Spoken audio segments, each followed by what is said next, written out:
O diácono ainda há pouco proclamou a palavra, Atos dos Apóstolos, capítulo 2, e que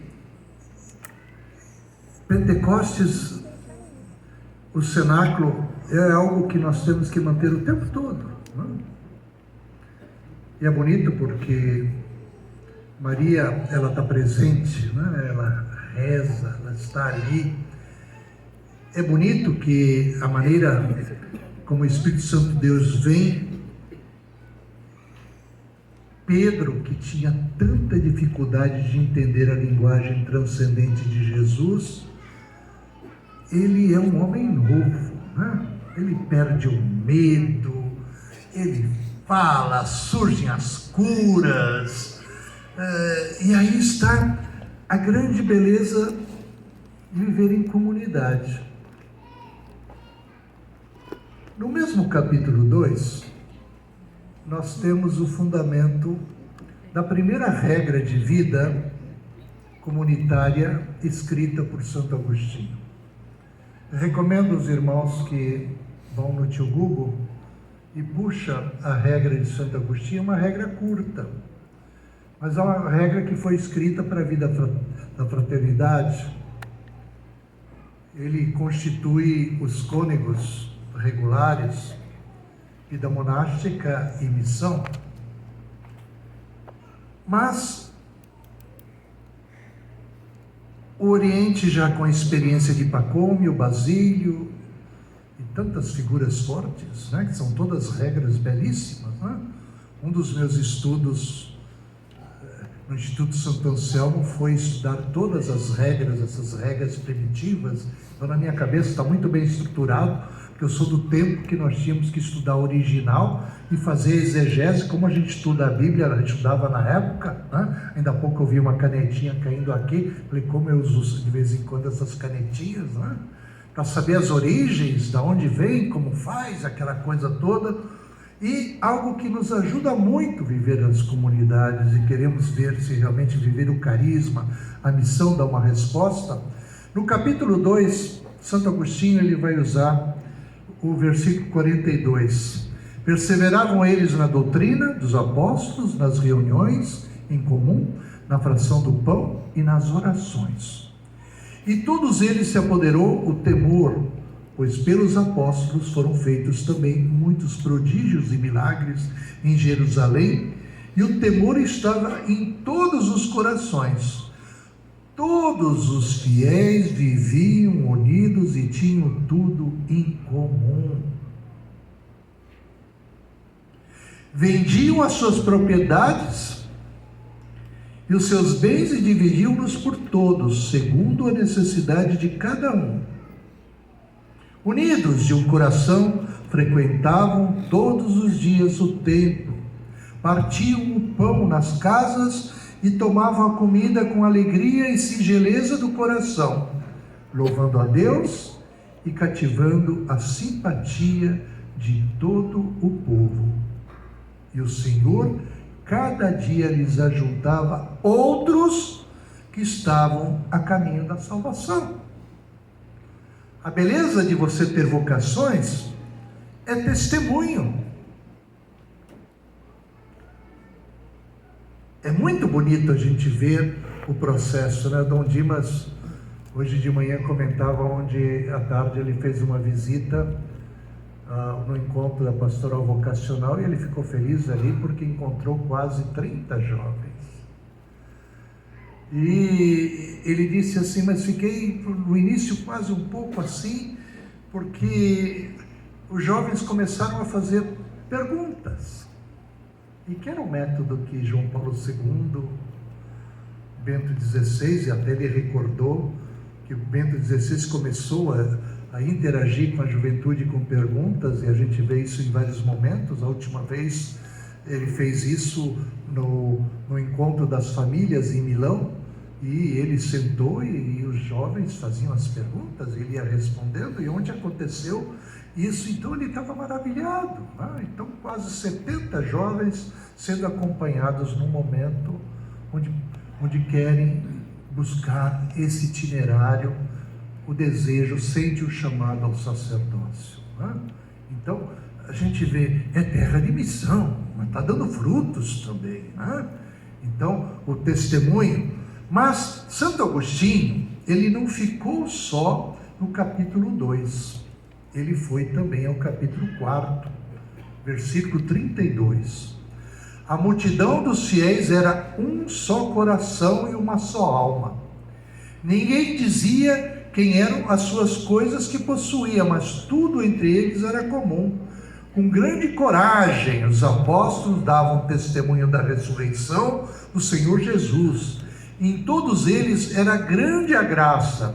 Nem havia entre eles nenhum necessitado, porque todos os que possuem terras ou casas vendiam-nas e traziam o preço do que tinham vendido, depositavam-nos nos pés dos apóstolos. Repartia-se então a cada um deles conforme a sua necessidade. Assim José, a quem os apóstolos deram o sobrenome de Barnabé, que quer dizer filho da consolação, levita, natural de Chipre, possuía um campo, vendeu e trouxe o valor dele e depositou aos pés dos apóstolos.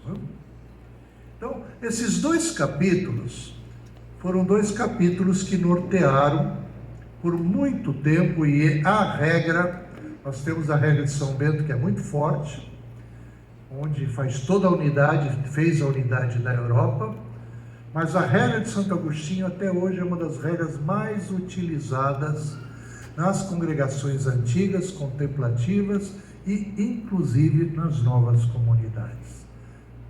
Por quê? Porque Santo Agostinho, ele nos fala da fraternidade, viver, estar com, viver com, projeto com. Isso é vida comunitária. E é evidente que para isso nós temos que viver bem todo o magistério, né? Todo o magistério da igreja. Na Lumen Gentium, nós encontramos no número 4 e 12, a primeira afirmação da diferença da relação entre os dons carismáticos e os dons ministeriais está num contexto de articulação com a inabitação divina, com o progresso do conhecimento da verdade de Cristo, com a unidade e a comunhão e com a renovação eclesial. E o que diz o texto? O Espírito habita na igreja e nos corações dos fiéis, como num templo, e dentro deles ora e dá testemunho da adoção dos filhos. A igreja que ele conduz, a verdadeira do Pai, unifica na comunhão dos ministérios, enriquece-a, ele a guia com diversos dons hierárquicos e carismáticos e adorna com seus frutos. Efésios capítulo 4, 11, 12, ele diz, a uns ele constituiu apóstolos, a outros profetas, a outros evangelistas, pastores, doutores, para o aperfeiçoamento do cristão, para o desempenho da tarefa que visa a construção do corpo de Cristo. Por isso que nós temos que, a nível de pertença, o teu carisma, a tua comunidade, faz parte desse corpo do Cristo. Temos que caminhar juntos. Pela força do Evangelho, rejuvenesce a igreja e renova continuamente e leva a união perfeita com seu esposo, porque o Espírito e a esposa dizem ao Senhor, vem, Apocalipse 22. Deus faz novas todas as coisas. Nós, beneditinos, nós temos desde congregações beneditinas que trabalham profundamente com o ecumenismo. Na Inglaterra, quando houve a divisão, teve um grupo de beneditinos e beneditinas que ficaram na Igreja Católica e outros ficaram na Igreja Anglicana, até hoje. Você já viu anglicanos no Brasil com hábito? Não. Lá você tem as abadesas e abades que vivem, né?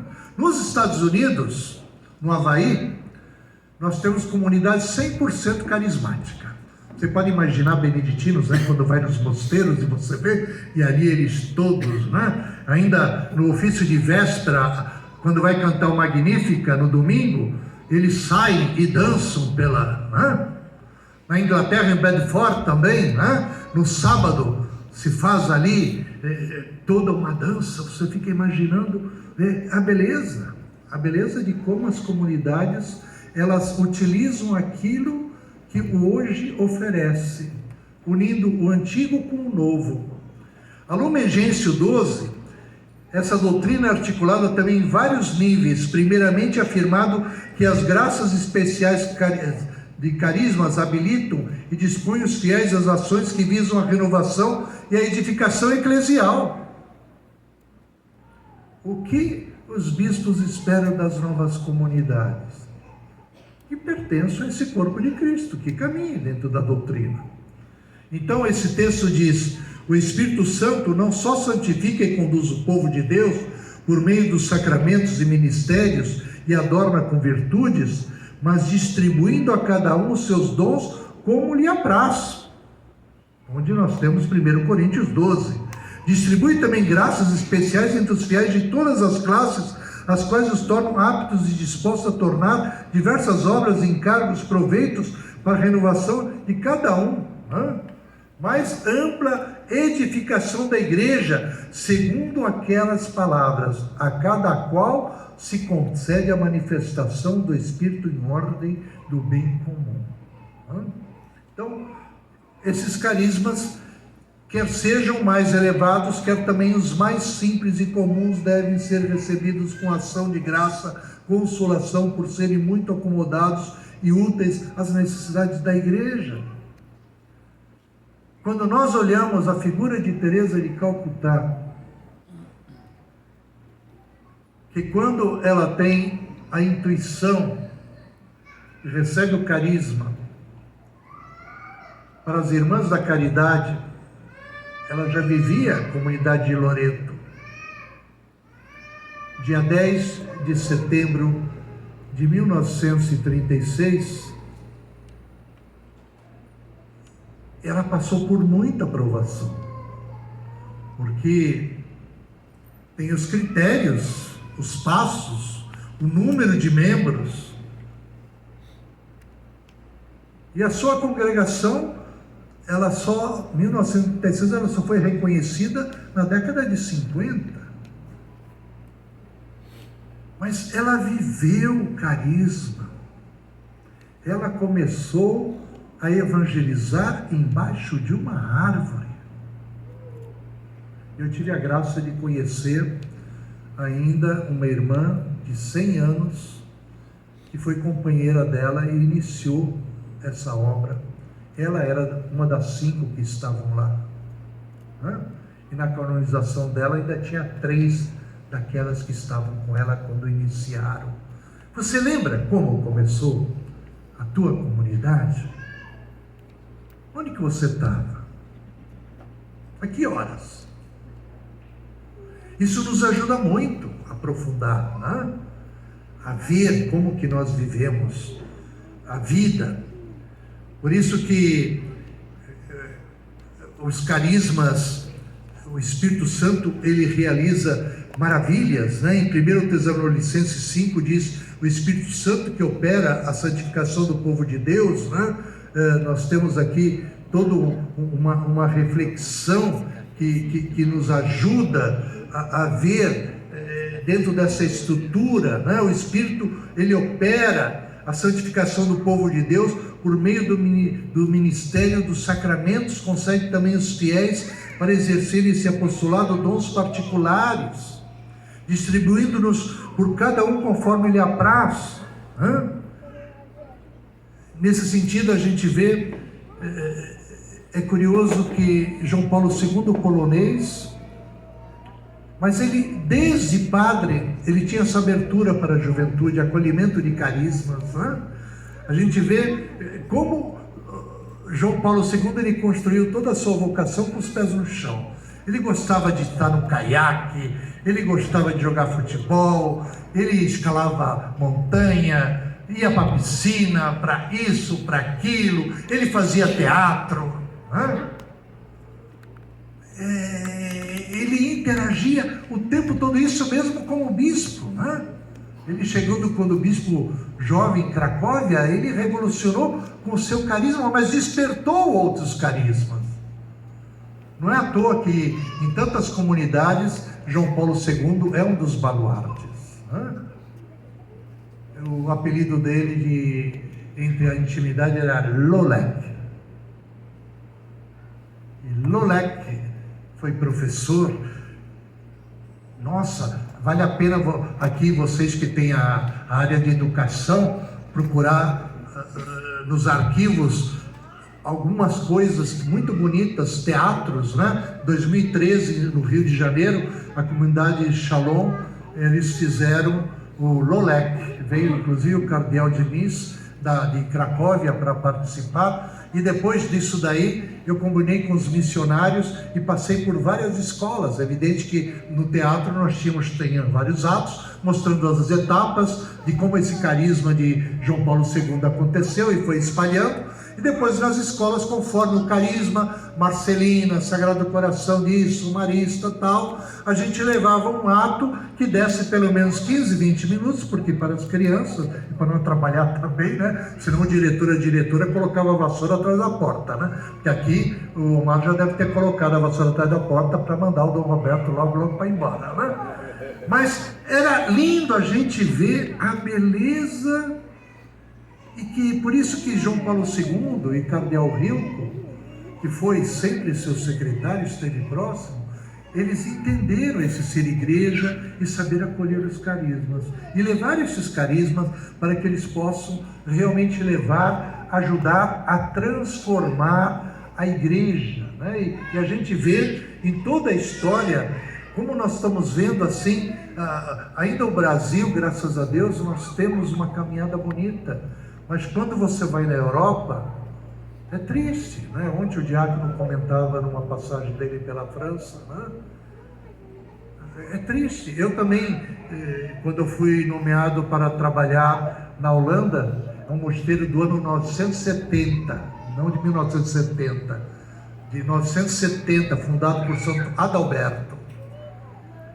E eu fui chamado justamente para trabalhar na formação da família beneditina, beneditinos, trapistas e cistercienses.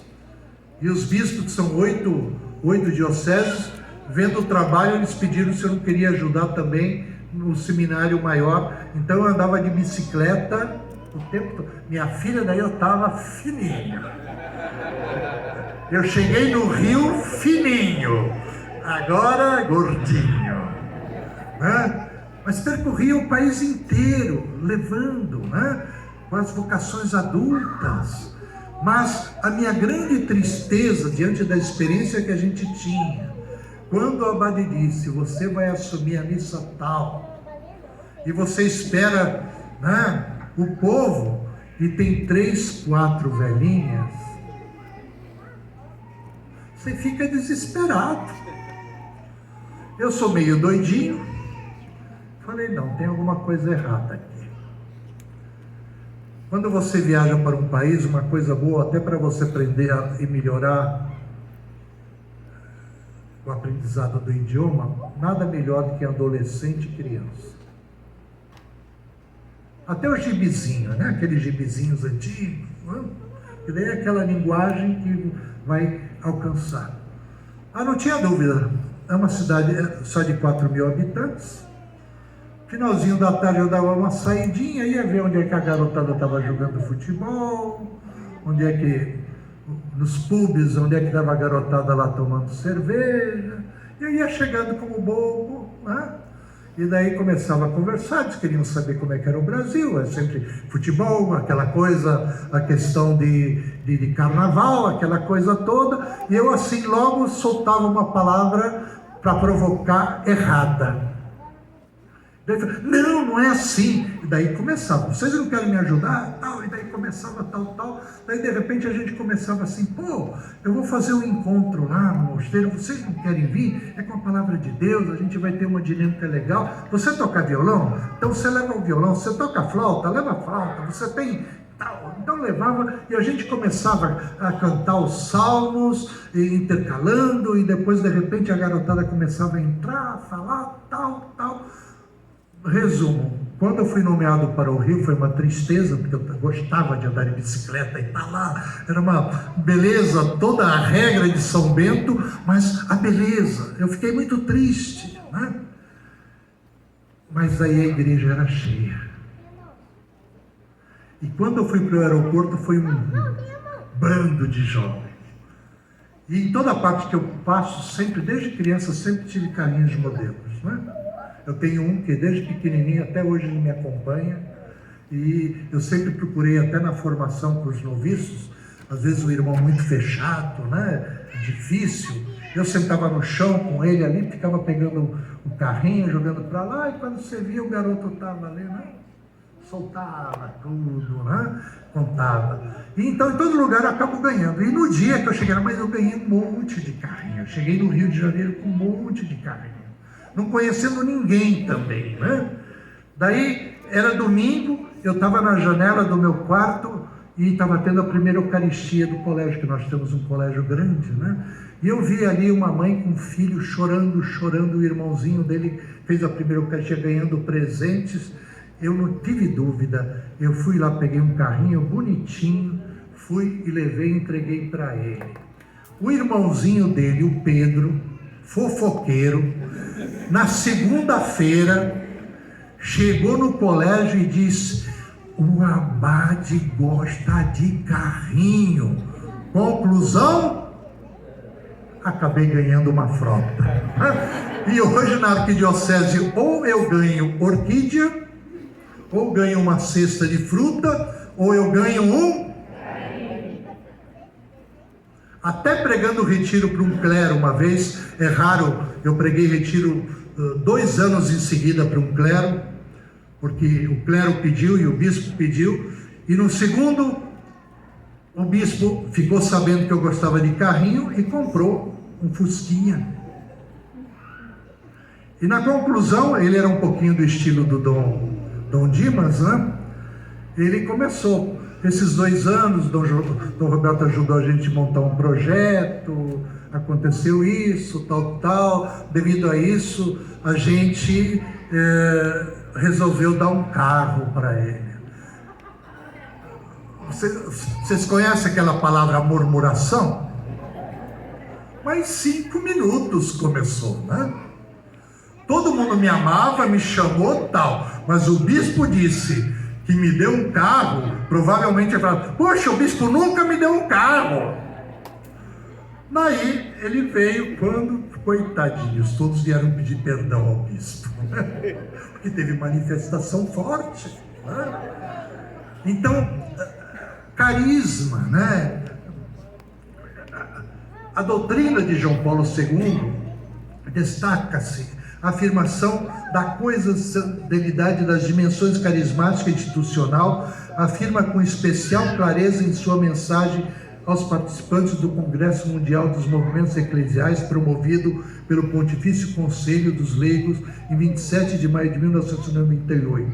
Ele diz: muitas vezes tive a ocasião de ressaltar como na igreja não existe contrastes ou contraposição entre a dimensão institucional e a dimensão carismática, da qual os movimentos são uma expressão significativa.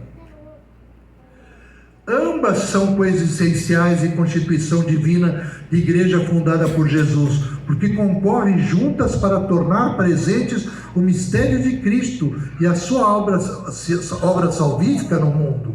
Juntas, além disso, têm em vista renovar, segundo seus modos próprios, a autoconsciência da igreja, que se pode dizer, num certo sentido, ela mesma, movimento, enquanto acontecimento no tempo, no espaço, na missão do Filho, por obra do Pai, do poder do Espírito Santo. E é Ele que faz isso. Se eu, ali na minha experiência para tentar ir atrás de ovelhas, ali na Holanda, quem impulsionou? É o Espírito Santo. E para isso daí tem que ter ousadia. E se tem algo que as novas comunidades têm, é ousadia. Tem criatividade. Você chama uma meia dúzia de comunidade para fazer um projeto, uma coisa, em 5 minutos. Podemos ver que, inclusive, o grande sucesso de muitas jornadas mundial da juventude, o pano de fundo é as novas comunidades e movimentos, né? Inclusive o neocatecumenal, né? É um dos movimentos maiores que nós encontramos. O Kiko Arruelo, um grande fundador, hoje, coitado, já está bem idoso, mas eu conheci esse fundador e a cofundadora do neocatecumenal, Carmen, que está em processo de canonização em Madrid, né? Onde a gente acolhia em São Paulo, fora dos muros, para o Congresso das Famílias de língua espanhola, e a gente via aquele fundador ali, espanhol, com violão, e onde ele compunha as músicas, pintava aquela coisa bonita, linda, linda, linda, e onde em Denver, em tantos outros lugares, ele pedia: quem quer ser sacerdote, né? E levantavam ali 500, 1000 e aquela coisa toda, né? A beleza, a comunicação. E hoje nós temos idos.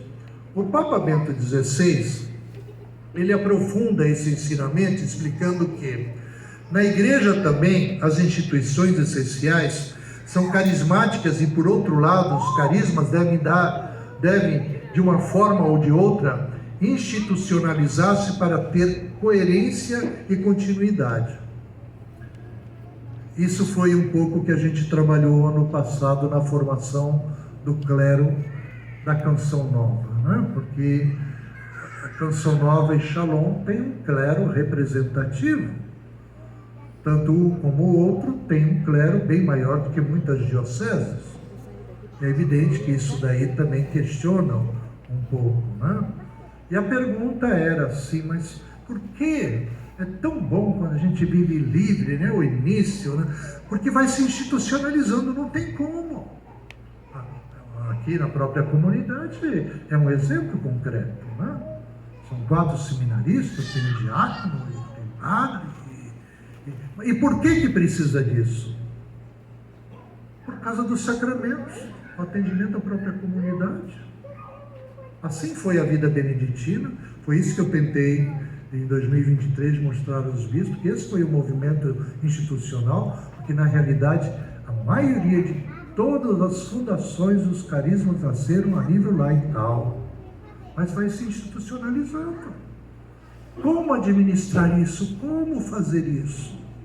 A melhor coisa, humildade e diálogo, porque novas comunidades ainda não estão contempladas propriamente dita no direito canônico, e a questão já totalmente resolvida sob a reflexão dos sacerdotes das novas comunidades. É muito recente que a CNBB está tratando sobre isso e a nível mundial. Na França, alguns grupos já resolveram isso, não é? A Comunidade Emmanuel, né? já tem um estatuto, inclusive eu apresentei esse estatuto no curso dos bispos 2023, para ver assim que a França já deu alguns passos, né? Porque nós temos necessidades.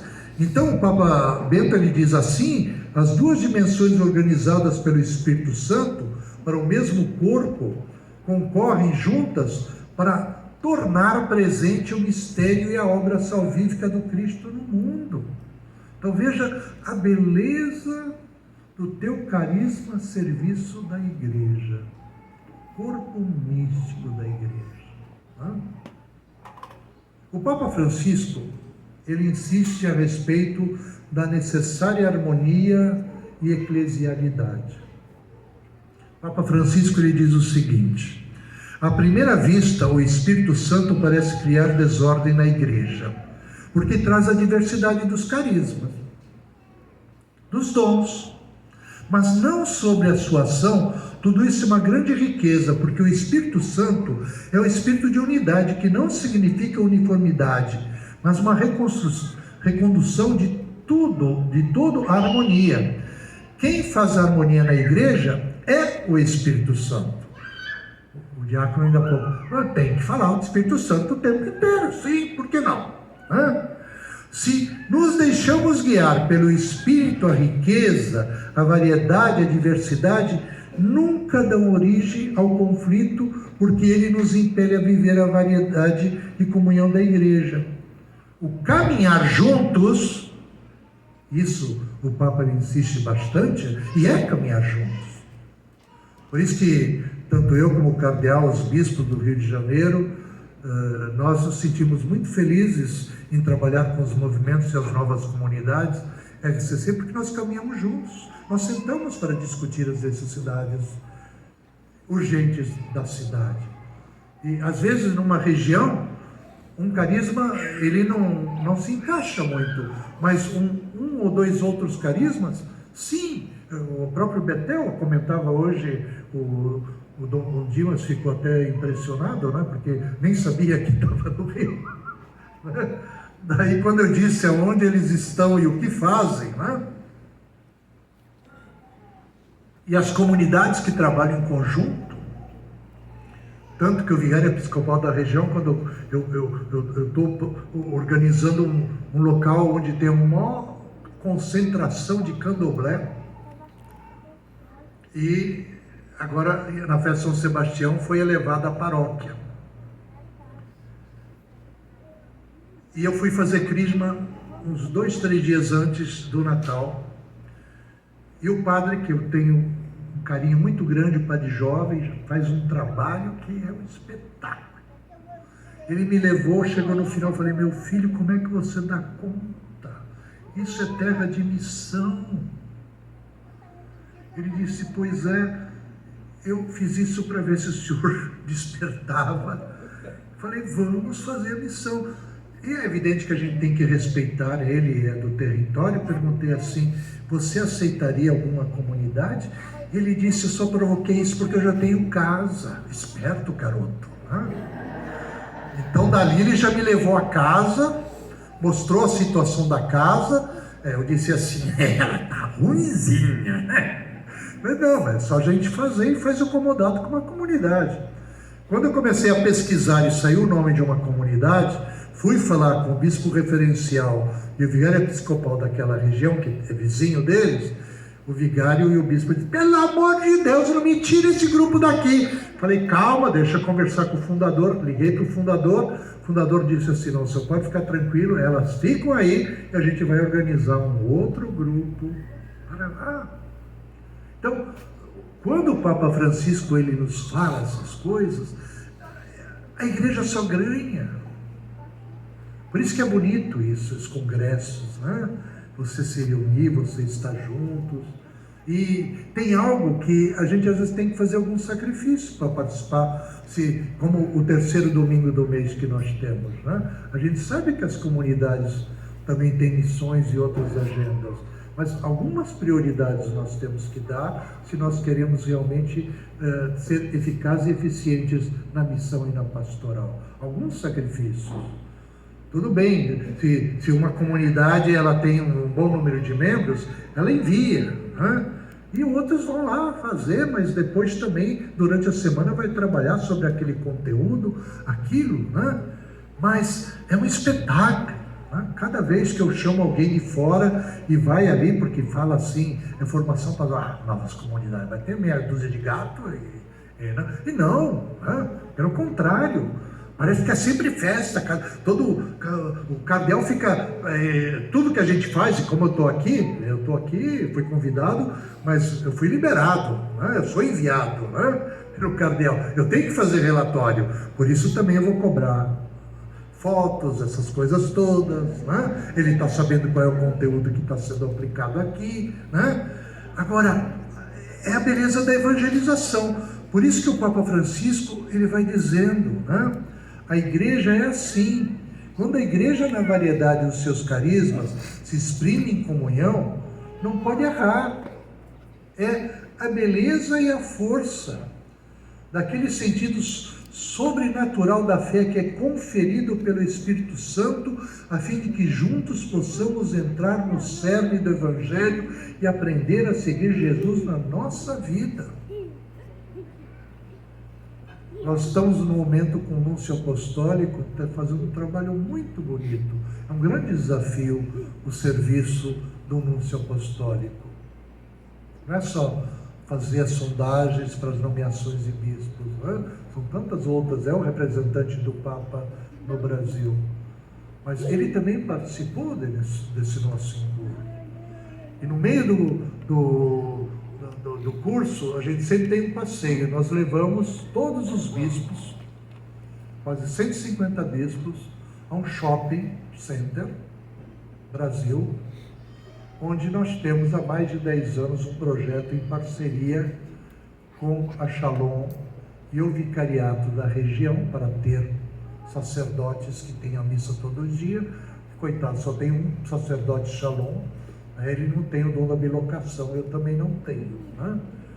Eu estou fazendo um curso com o Padre Pio, mas ainda estou no primeiro módulo, né? Eles ficaram encantados, porque muitos bispos não imaginavam, né, como ter uma capela, né? E uma capela onde tem salas para atendimentos. Dentro do shopping tem uma universidade, a universidade acabou pedindo para a comunidade. A criatividade, nós temos vários shoppings onde nós temos capelas, né, para poder ali realizar. E daí o Núncio Pastor diz: eu queria visitar pelo menos 3 comunidades. Eu queria conversar com eles. Então foi bonito, porque ele ouviu sobre o carisma, sobre o apostolado, sobre a missão, as vocações. Quando ele retornou, ele disse: se eu fosse bispo na Itália, na minha diocese, eu levava novas comunidades. E até hoje, ele dá todo o apoio, tanto que hoje, depois disso, né, tem gente das novas comunidades trabalhando na nunciatura, né? Porque é a beleza, né? Em síntese, é possível reconhecer uma convergência expressiva do magistério recente a respeito dos carismas. A diferença entre os dons carismáticos e dons hierárquicos vem como sua harmonia baseadas em sua natureza pneumatológica e eclesial. Mantém os carismas em sua genuidade a serviço da comunhão e da missão. Por que nós estamos aqui? Porque os bispos da regional querem construir uma comunhão e missão. E quem são os colaboradores? Vocês, né? Então, o fundamento da relação entre os dons hierárquicos e os dons carismáticos, né? A Igreja, mistério de comunhão e sua missão evangelizadora e salvífica, constitui o referencial inicial para a compreensão da eclesialidade das novas comunidades, de modo mais amplo da relação entre os dons hierárquicos e os carismáticos. Ela, povo reunido na unidade do Pai, do Filho e do Espírito Santo, não? São Cipriano de Cartago, não? São Cipriano, ele também, dentro de regras de vida, ele colabora muito, porque quando ele percebe e começa a organizar a vida feminina comunitária, nesse período o povo era de andar muito pelos territórios, né? Não eram muito fixos, né? E era muito difícil de compor uma comunidade, que é algo também que eu escuto muitas queixas, e hoje eu já escutei também, né? Que às vezes algumas comunidades enviam missionários, mas trocam com muita facilidade. Tomem cuidado, porque tem 2 perigos. Primeiro, que há um cansaço do povo. Segundo, há um estresse do missionário. Ele precisa ter um tempo, porque não é fácil, chegou e já consegue, né? Por isso que a pedagogia da igreja, na história da vida consagrada, o mínimo 3, depois 6, 9 anos, né? Mas assim, você de tanto em tantos meses, você joga para cá, a comunidade que eu estou acompanhando agora, né, como comissário, e a comunidade era assim, 2 meses, um era o coordenador da casa, daí deixava, ia para outro lugar, vinha outro. Consegue construir uma comunidade, mas de jeito nenhum. E São Cipriano, ele tem essa experiência, ele nos mostra, né, muito claro sobre isso, né, onde realmente nós precisamos criar, né, o povo reunido na unidade do Pai, do Filho e do Espírito Santo. A plena participação na comunhão, na missão da igreja, é servida pelos dons hierárquicos e carismáticos e por sua harmoniosa relação. O Concílio Vaticano II ensina que o Espírito Santo habita nos crentes, enche e rege toda a igreja, realiza aquela maravilhosa comunhão dos fiéis e une todos tão intimamente a Cristo, que é princípio da unidade da igreja. Ele faz a distribuição das graças, dos ofícios, enriquecendo a igreja, faz a distribuição de todas essas riquezas de Jesus Cristo com muitos dons, a fim de aperfeiçoar os santos para a obra do ministério da edificação do corpo de Cristo. Efésios 4:12. Né? Então, a comunhão dos fiéis em Cristo tem caráter pneumatológico. E as novas comunidades, elas são oriundas da ECCC. É fruto da atuação do Espírito Santo. Isto é, que confere à igreja o caráter de sacramento, sinal, instrumento da íntima união com Deus e a unidade com todo o gênero humano. Lumen Gentium 1:49.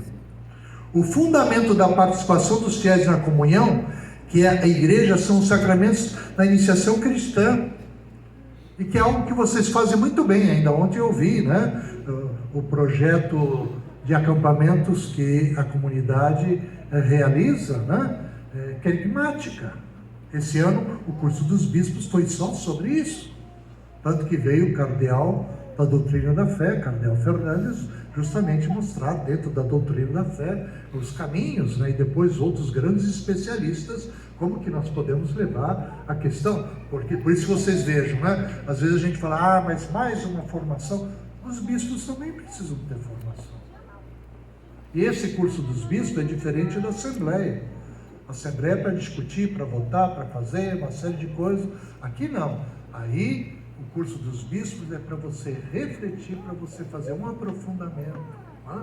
E como é importante isso. Né? Então, para a compreensão dos dons hierárquicos, o Concílio Vaticano II, Lumen Gentium 7, ele tem um referencial privilegiado. Ele diz, na edificação do corpo de Cristo, existe diversidade de membros e funções.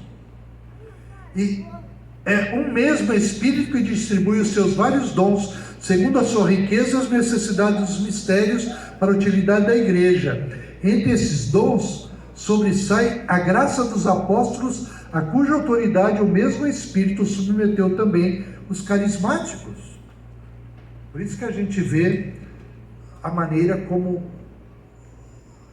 Pedro, ele sai dessa experiência de Pentecostes. E é lindo quando a gente vê a figura de Paulo, né? Porque não conviveu, pelo contrário. Paulo perseguia, assistiu de camarote ali, o apedrejamento, o martírio de Estevão. Mas no caminho de Emaús ele faz a experiência. E é comum, né? A gente fala, os irmãos falaram assim, eu fiz a experiência, né? O batismo no Espírito Santo. Sim.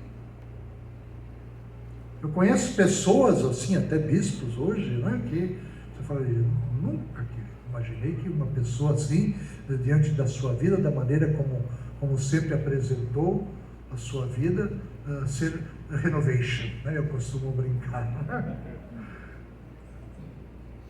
E Deus, ele faz essas maravilhas, né?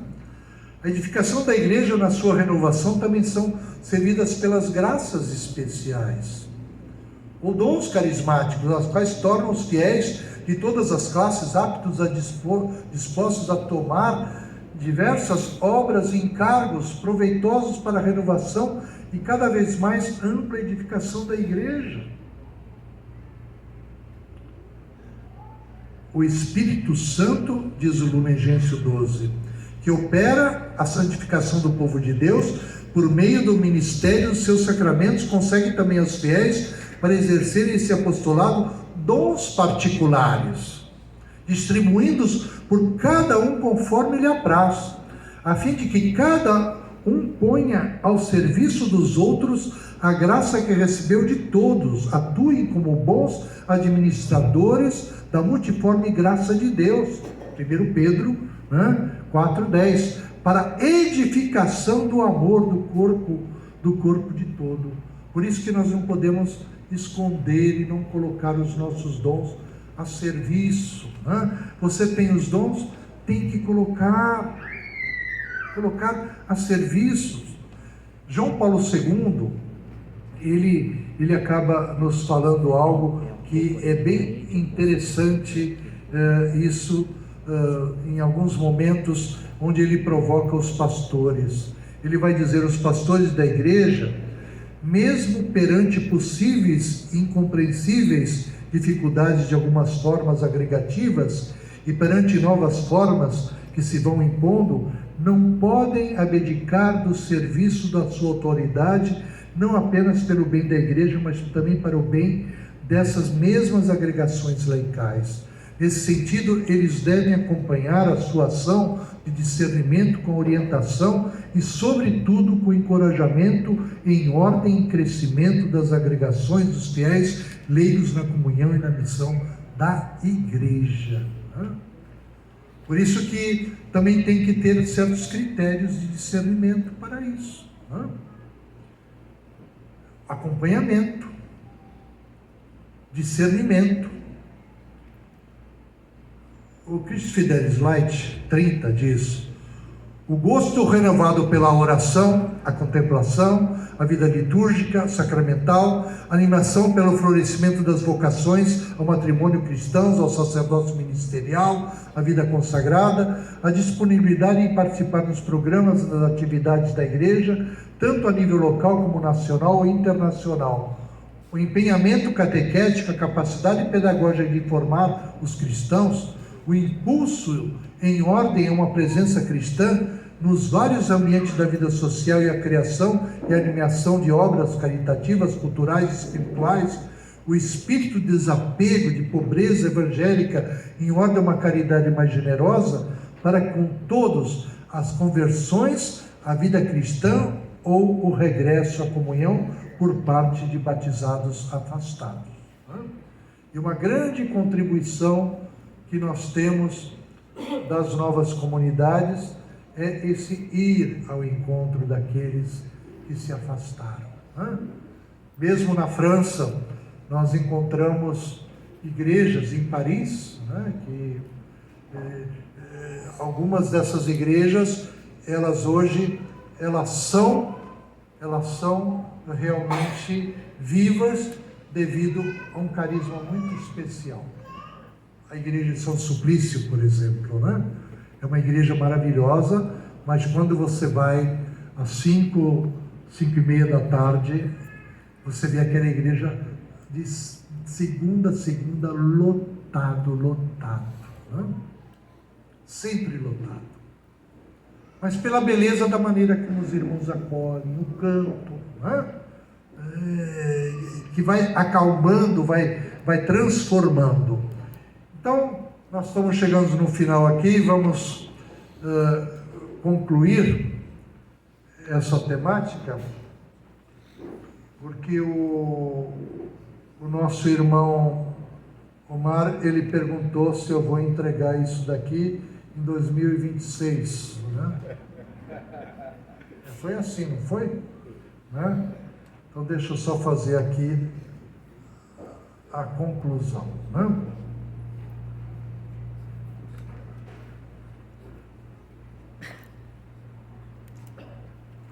Então, como nós estamos aqui numa assembleia, novas comunidades, é importante a gente ver que nós precisamos ser também colaboradores